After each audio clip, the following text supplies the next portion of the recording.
Okay, hello guys, welcome back to my channel. Carl here, Stage K, back today. And we are back today with the 10th video on the X32 Compact. But today we're going to be focusing on the output section as well as sense on fader and DAW remote. So let's go ahead and dive in. So we are now on the left side of our console. So here is our output section. So we got our DCAs 1 through 8. Our bus 1 through 8, bus 9 through 16, and our matrix 6 in out. We have the same 1, 2, 3, 4, 5. Our same 6 segment LEDs. Minus 60, minus 30, minus 18, minus 12, minus 16 clip. Your comp light, but instead of the gate light, we have an indicator light to indicate if your bus sends are pre-fader or not. We then have our same select, solo, and mute buttons and scribble strips and our 100mm fader as per usual. Let's talk about sense on fader. Sense on fader is basically the same as aux sense or your aux knobs on your regular good old classic console. So a lot of analog people will maybe use to go mix bus sense and turning the level up or down in the screen. Basically, sense on fader is basically the same thing. Basically, you press either a channel and press sense on fader and send it to all the different buses you want to send that channel to. Right here. On the other hand, you can select one bus and send multiple channels to that one bus with sense on fader. For you people that's mixing on the Midas Pro series consoles, will be used to this as fader flip. So yeah, that is your sense on fader. Your normal regular buses. And since we are now on the thought of outputs, let's talk about mix buses and how mix buses work. There's a few different types of buses. You have a regular monitor send. And you have a subgroup,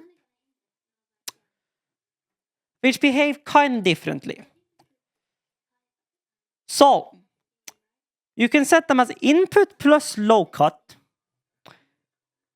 for the channel sense, which means when you send a certain channel to that bus, it will only take the preamp level of that channel, put it right into the bus, call it a day. Pre-EQ means it will take your preamp, your dynamics and gate, not the EQ, send it right into the bus. Post-EQ, all your processing, sing right into the mix. Pre-fader means that when you press sense on fader, the level at which you set right here is going to be the constant level that's getting sent to that bus, which is what we would do for the monitor. Post-fader, however, is something we would do for, say, an effect send. Where we want the stuff that's here to be post-fader, so that way when we're not playing anything back over here, where it's muted or turned down, we want that to also be turned down in the effect send. Subgroup, on the other hand, is how I have these set up. Or so they should be, but here it's just saying custom, so sure shit. But if you press sense on fade, I'm not gonna ask what happened to this. These are supposed to be set up as subgroups, but apparently something funky happened to this scene. But these are supposed to be set up to a subgroup. Basically, how subgroups work is that you don't set a level. What you do is that you unmute while sense on fader is active. You unmute the channels you want to be in that subgroup. You unmute them. And then those are added to that subgroup at the unity level, bypassing the fader entirely.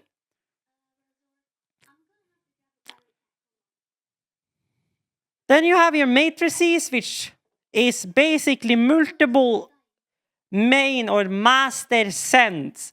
Basically, Here is where you would do if you were doing any splitting or, you know, needed extra outputs or whatever. Or here is also where you would do things if you're doing the crossover and stuff internally in the console.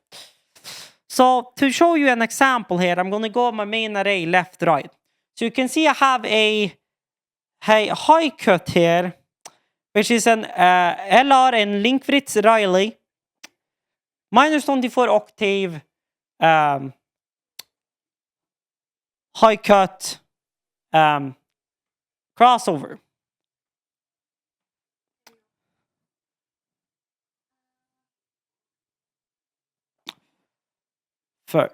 So I would do that, and then say my back monitor is my subwoofer, for example. I would select my low, select that to an LR24, turn that up to 100, and so what did I have this boy as? 98. So I'll turn this boy up to 98, turn her on. No, all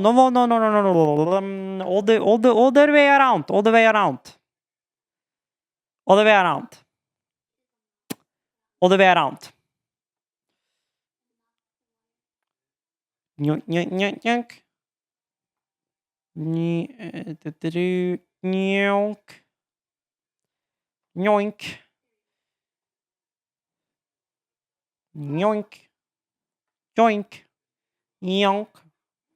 Oui.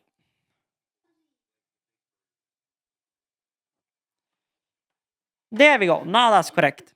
So what I would do is set my actual high ends to have a low cut LR Lincoln Wrights relay, 24 dB octave, crossover cut, and all my subs I would do the same, just in the opposite direction, removing the high end. So that's how you can do your crossover or DSP internally in the console before even sending it out of the console, instead of doing it with an external one. Then here you can also assign your mono center to any of these matrices. So say in my case, where I'm using a microphone as a kind of mono MC type of, you know, talking to a camera or something like that, you want that to be mono. You can also put something like your recorder on here, or in my case, I have the feed going to my separate audio device from a headset, going through engineer left and right here.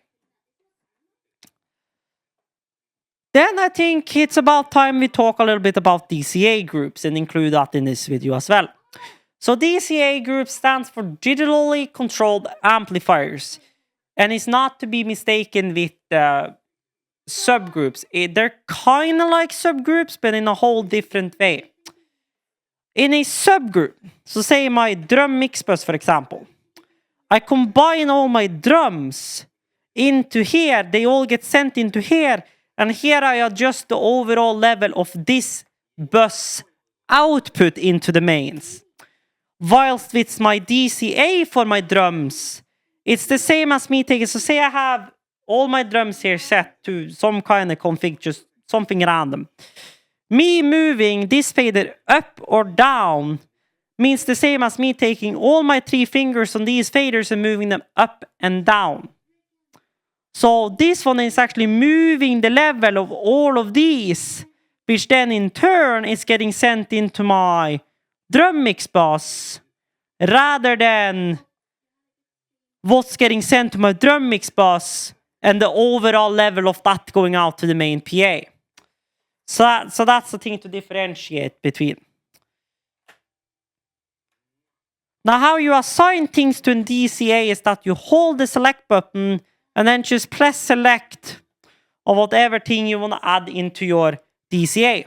Another nice thing about the DCA is that the DCA is on the X32s and M32s now work kind of as pop groups do on the Midas Pro series console, where if you select a DCA, it will pull up all of those channels, or as many as it can, on your input channels. So say my vocals, I press on my vocals, my 2 vocals come up. I press on my bass, my bass come up. Keys, my PC and aux channels, my vocals, and all my band channels.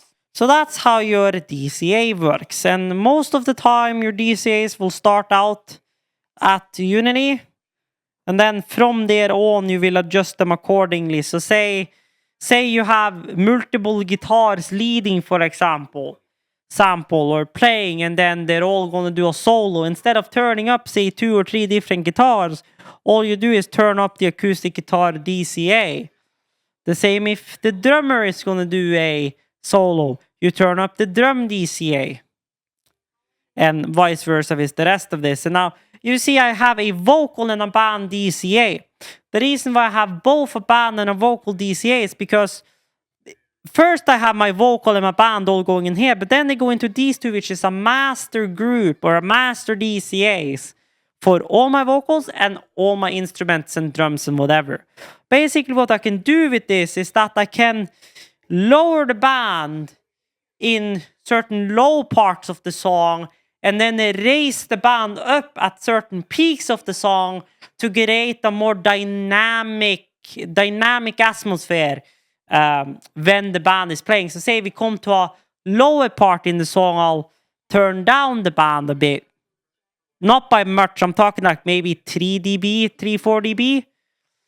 And then when it comes back in, I'll maybe raise the band up to 2 dB above unity, and then slowly bring them back down again as they settle back into the mix. So that's kind of a nice little dynamic feature you can play around with by using DCAs.